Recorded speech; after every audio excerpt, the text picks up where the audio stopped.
आणि ही संघटना म्हणजे कोणते वेगवेगळे उपक्रम असे राबवते की त्यांनी मच्छीमारांना अशी काय बोलतात हे होईल म्हणजे काय इफेक्ट जाणला फिर त्याचा प्रॉफिट असतात. आता जर बघितलं गेलं तर ह्या संघटनेच्या माध्यमातून आपण बरेच युवा उद्योजक घडवत असतो. त्याच्यामध्ये नवीन मच्छीमारांना जर बोटीचे प्रकल्प घ्यायचे असतील तर ते कसे घ्यायचे. एनसीडीसी एक संस्था आहे केंद्र शासनाची कृषी मंत्रालयाच्या अंतर्गत. तर त्याच्या अंतर्गतातून त्यांना उद्योजक कसे आपण घडवायचे त्यासाठी आपल्याला काय कागदपत्र लागणार आहेत. नाबार्ड बँकेचे लोन्स मच्छीमारांना कसे मिळू शकतात. सबसिडीचे फायदे मच्छीमारांना कसे मिळू शकतात. डिझेल कोट्याचा जे फायदा आहे महाराष्ट्र शासनाचा तो मच्छीमारांना आपण कसे देऊ शकतो.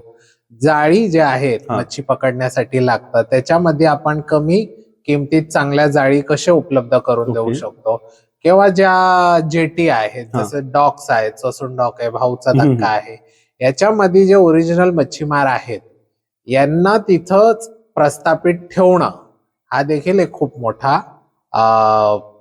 टास्क आहे.